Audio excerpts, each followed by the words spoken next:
This is Headline Humboldt. I'm James Faulk. Thanks for joining us. This week, like last week, saw progress in the local fight against COVID-19, both in the number of cases reported and in our general knowledge about the disease and how powerful it truly is. Unlike so many antagonists in the past, this enemy has an ingenious ability to transform itself on the battlefield. By flexing its chromosomes, it deploys the same biotechnology that has made life itself possible on planet Earth. Genetic mutations to experiment with new skills and attributes until it finds a quote-unquote winning combination. The first COVID strain was bad, and from there it's been an ongoing race between this critter's ability to adapt and humanity's medical genius in finding a cure. The British variant, the South African variant, the Brazilian variant, the California variant, and yes, believe it or not, the Grenada variant. The outbreak that burned through the Grenada care home in Eureka and left many ill and others dead was in fact a unique COVID mutation, one that shared dangerous attributes with the Brazilian and South African strains. Luckily, county officials say they were able to contain this outbreak within the four walls of the care home and keep this new variety from breaking out amongst the state's general population. You can't make this stuff up. As for the battle against COVID's predominant strain, we again appear to be making major strides. County officials have said it's likely we'll drop out of the purple tier next week due to falling case numbers and infection rates. Given the progress we've made, those same county officials expressed cautious optimism that this time we may well leave the purple tier behind for quite some time, if not forever. This occurs just as both state and federal governments seriously consider new stimulus packages that could help small businesses and whole economic sectors persevere until we've reached herd immunity. Don't be alarmed if you have a funny feeling. Hope, like a rash, may be spreading. So if you squint really hard and stare off into the middle distance, there's a squiggly little flicker there the size of your pinky nail. It's either the long-awaited light at the end of the COVID tunnel or an alien spacecraft set to start the final ET invasion. I'm thinking it's better to stay optimistic. Now, the interview. With us tonight, we're thrilled to have Eureka Police Chief Steve Watson, who has worked hard during his tenure to bring compassion to local law enforcement. Under his guidance, the department's priorities have shifted. They still bust bad guys and keep the rest of us safe, but they've also worked hard and made measurable progress in helping those who are struggling find firm footing. Thanks for joining us, Chief. Can you hear me? I sure can. It's nice to be here, James. Yeah, thank you for making yourself available.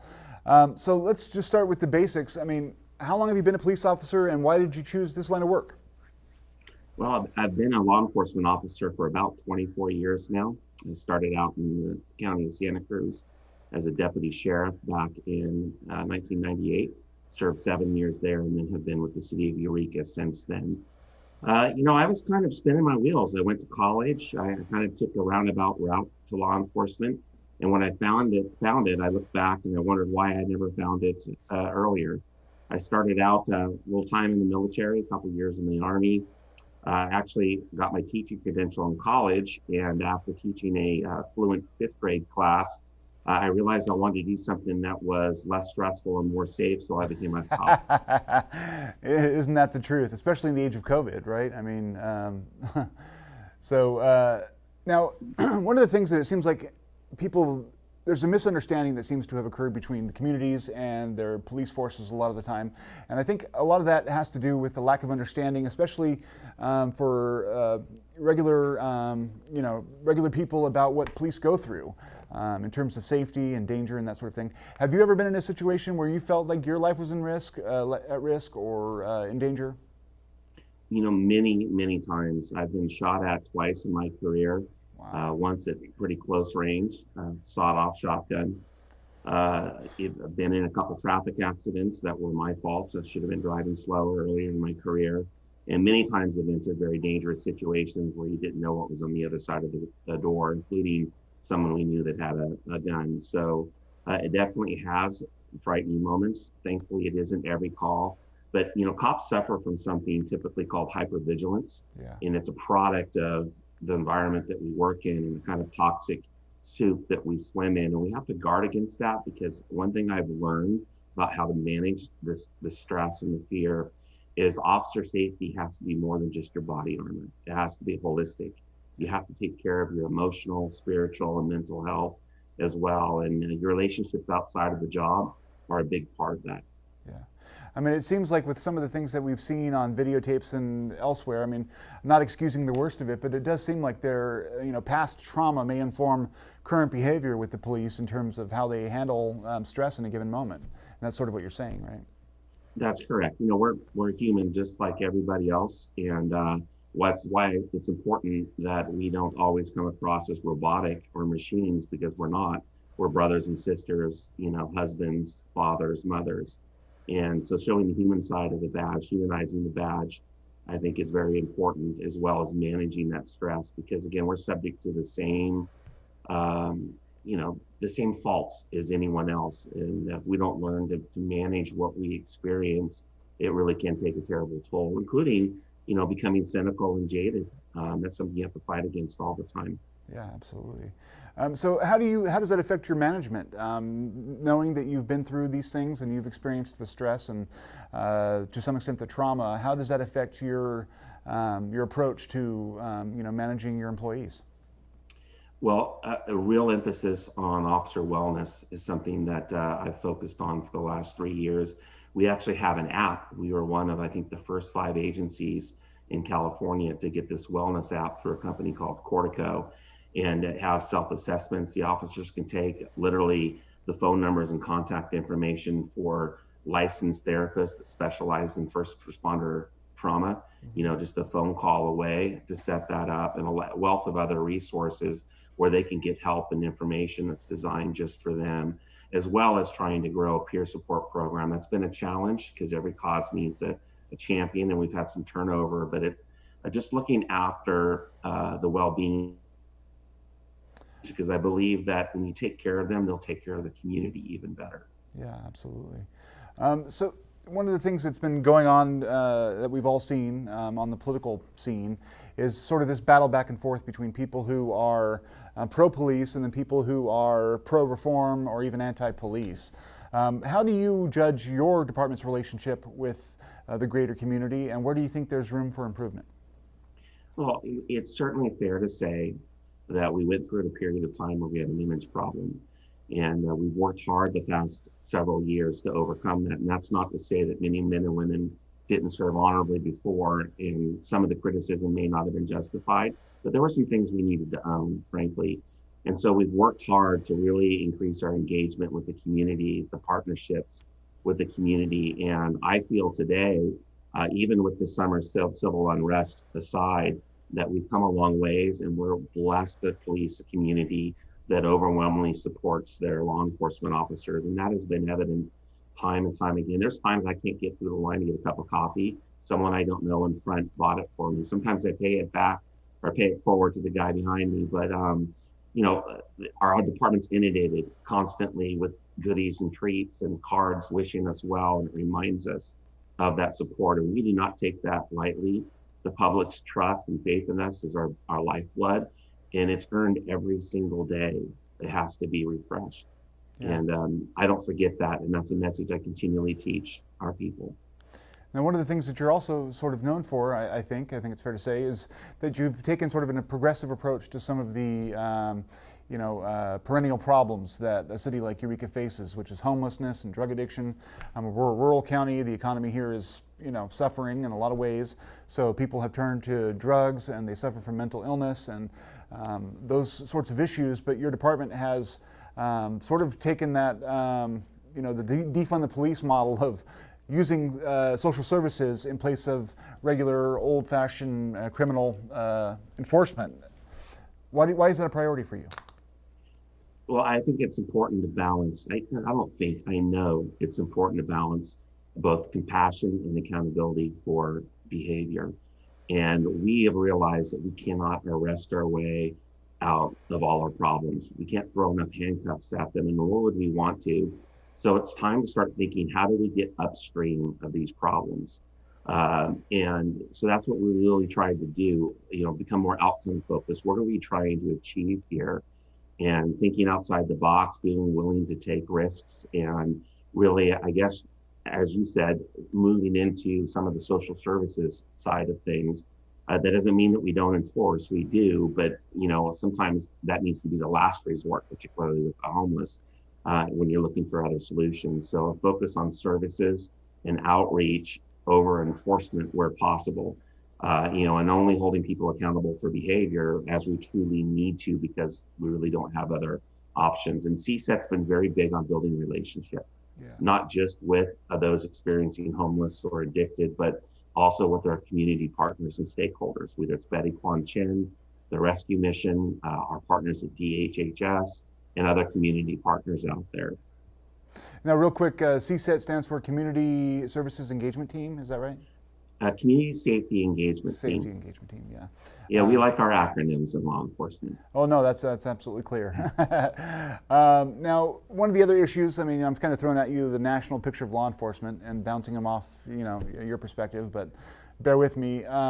Right-wing extremism among law enforcement has obviously become an issue du jour with the Capitol invasion on January 6th. Do you feel like that your department has any issues with that? And if so, how do you both communicate to your employees what's acceptable about their politics or the expression of their political opinions? And, what kind of engagement have you had on that front? Like any organization, we have a wide swath of political beliefs, religious beliefs. I mean, that's just, again, part of being human, and we're no different. But we are held to a higher standard, and the community rightfully expects that of us. And I'm constantly messaging to our members that what we do off duty matters just as much as what we do on duty. We live in a fishbowl, whether you like it or not. And so an errant social media post can do a lot of harm. And I have to balance that with, they have the same constitutional rights as anyone else. Sure. But there are limits. And again, we are held to a higher standard. So one of the things we've done is really emphasize being careful with your social media posts and understanding that the things we do or say are magnified maybe more than they are to the average person by virtue of the authority that's vested in us as police officers. I don't want to be naive, so I'm always vigilant. I don't believe I've seen any signs of like true extremism among our ranks at all, but it's something we just watch out for. And if we can intervene early, and again, remember to message the importance of not tarnishing the badge. And certainly we don't want to contribute to creating fear in the community towards our department or any of our officers or other law enforcement agencies across the country. It's a responsibility we take very, very, very importantly. We just have to be vigilant. Yeah, absolutely. At one point when I was off doing my thing, when I was addicted to drugs, as the community well knows, and I was serving SWAP, which is the Sheriff's Work Alternative Program.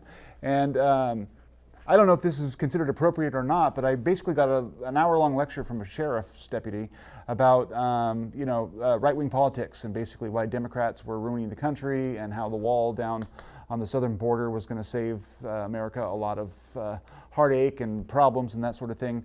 I mean, is that an appropriate behavior for an officer? Obviously, you don't know the actual circumstances of this particular conversation, but in general, should a police officer be discussing politics with the people that they're interacting with?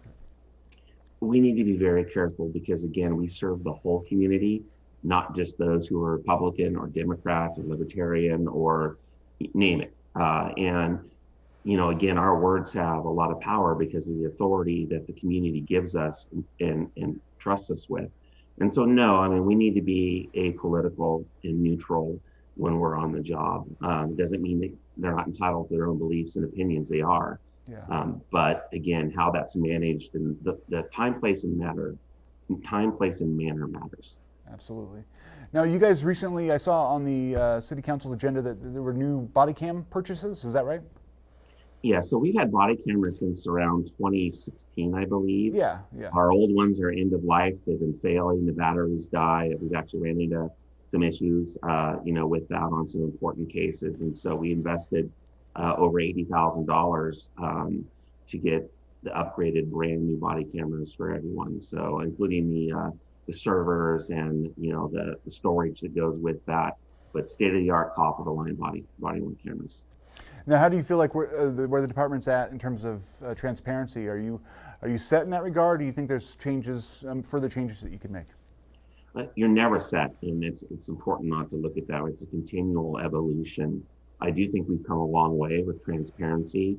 SB 1421, which now allows the release of formerly confidential police personnel records involving cases of sustained dishonesty, significant uses of force resulting in great bodily injury, including any officer-involved shooting at a human being and sexual assault on duty. We can now release those and show the public the way that we police ourselves and hold ourselves accountable. An example, we had an officer that was dishonest and that made one of the local news journals, and really shed light on the process. So that's a step in the right direction. I'm not saying that every police record is appropriate to release, but I do think that that actually was a good step. Yeah.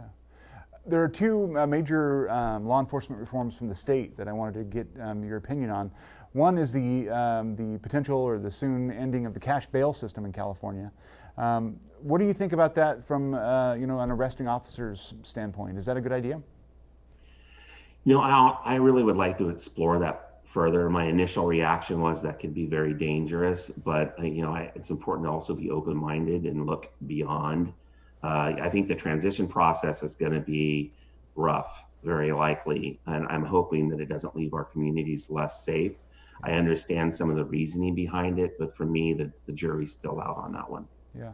Now, the other one, of course, has been the effort by the state to sort of reduce its prison population by offloading, short-time offenders and I guess nonviolent offenders to county jails. Do you think that that's affected community safety at all? It has, I believe, and most law enforcement officers that I speak with, especially in leadership, have some real concerns about the way that that's been implemented. You only have so much space, and it has resulted in some people that truly, it's better for the community that they're still inside where they can't victimize others than to be out on the streets. But that's not a blanket thing. For instance, California made some changes. I didn't agree with all of them with Prop 47, but some were good. I struggled with moving possession of serious, dangerous drugs like heroin or meth to a misdemeanor because I was concerned again, where we lose our hook for them to be in drug court and some other option. A lot of questions, but I have truly come to a place in my career where I don't believe someone's life should be ruined or they should go to prison for simple possession of personal use amounts. I think that we got to have some leverage to get people into treatment programs, but a pathway to not have that conviction, perhaps if they do the right things and participate, I think that could be a good thing. I still feel very strongly about the major narcotic traffickers and dealers that those penalties should be very stiff for the people there, especially anyone that deals with children. Yeah, absolutely. Last question, we have about a minute left, I guess. What do you think people most misunderstand about police, and how do you address that? Yeah, that's a long answer. Maybe I'll just go with again. I alluded to it earlier, but we're human like everyone else, and we may put on a certain demeanor or face that's part of our coping mechanism with the job. But again, we're sons and daughters, mothers and fathers, and there's a human behind the badge, and we also have a responsibility to show that human as well, which is an important part of the message. But we bleed, we feel. And back to your very first question, why I'm a law enforcement officer today. At the end of the day, I was seeking something to do with my life that gave me a sense of purpose and meaning. And there's not a day that I wake up that I don't feel like I have a purpose in serving others. And it may sound cliche, but that's how I feel and how I found my calling. And it's the fuel that keeps me going, even in really difficult years like 2020. Excellent, sir. Thank you for your service, and thanks for joining us tonight. Thank you, James. Have a great weekend. You too. We'll be right back after this short break. My name is Justine Nagan, and I'm one of the executive producers for POV. We scour the world looking for the most powerful contemporary stories and the most compassionate, creative filmmakers, and bring you their films each week on POV.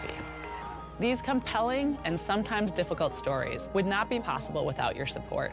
Please become a member of your public television station to ensure that this type of storytelling remains accessible to all on PBS.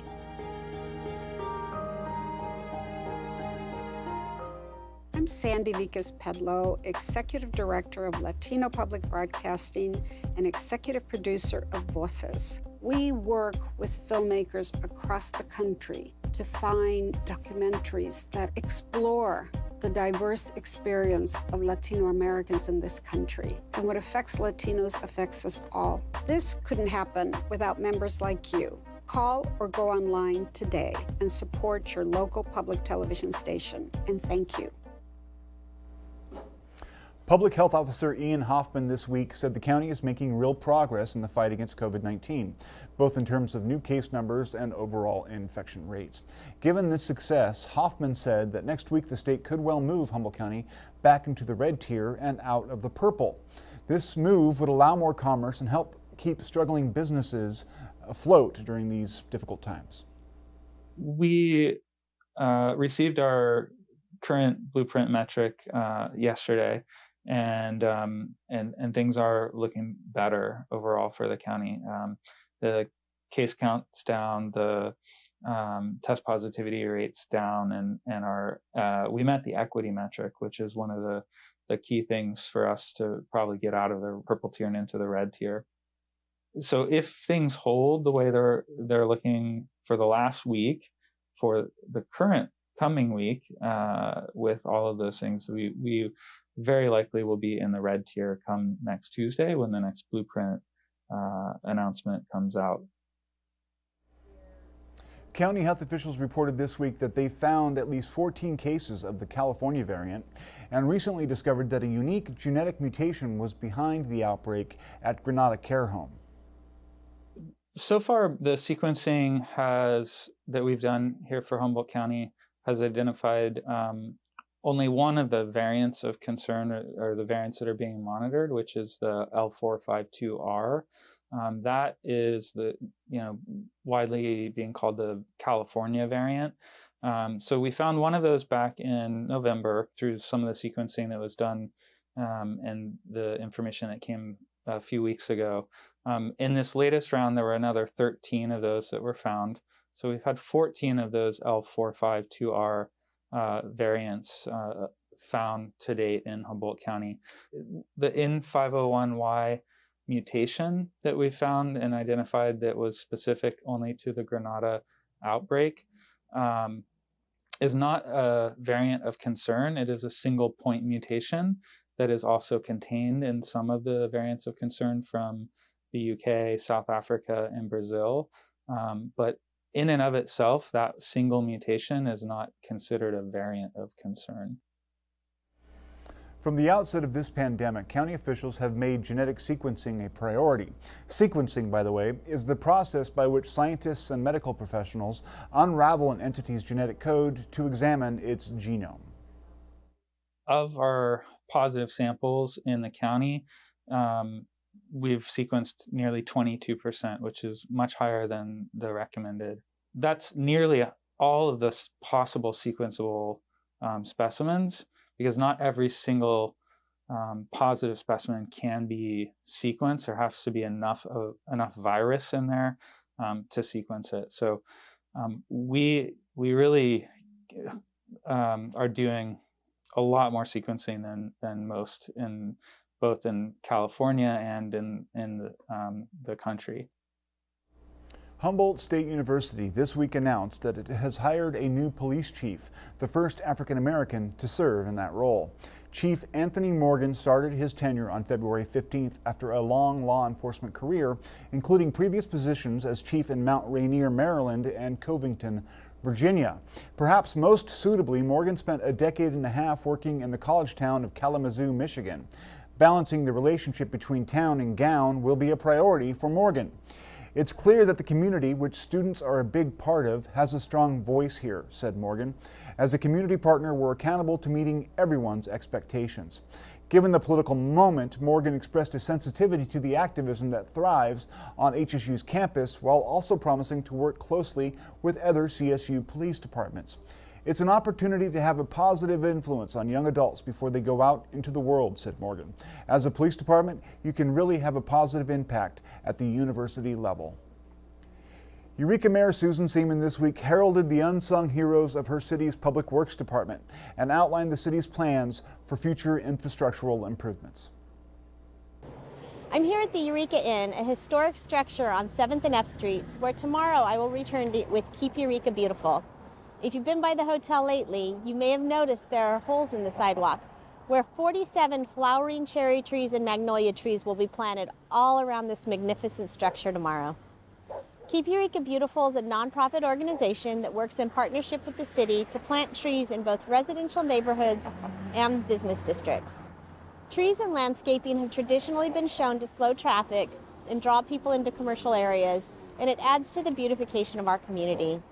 We're all looking forward to watching these trees develop and bloom in the coming years.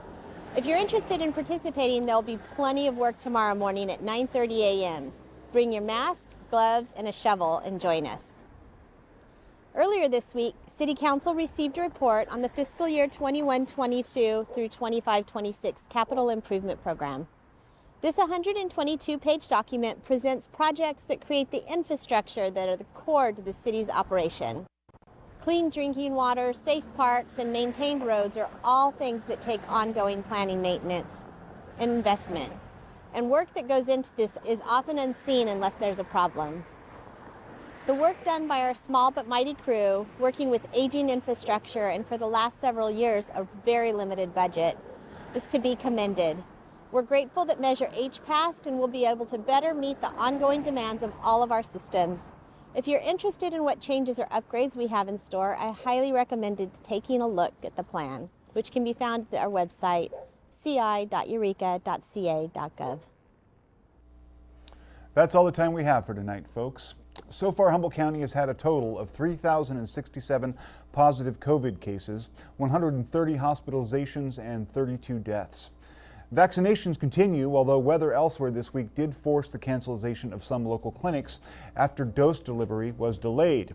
According to county figures, the age groups most likely to get infected are ages 20 to 29 and 30 to 39.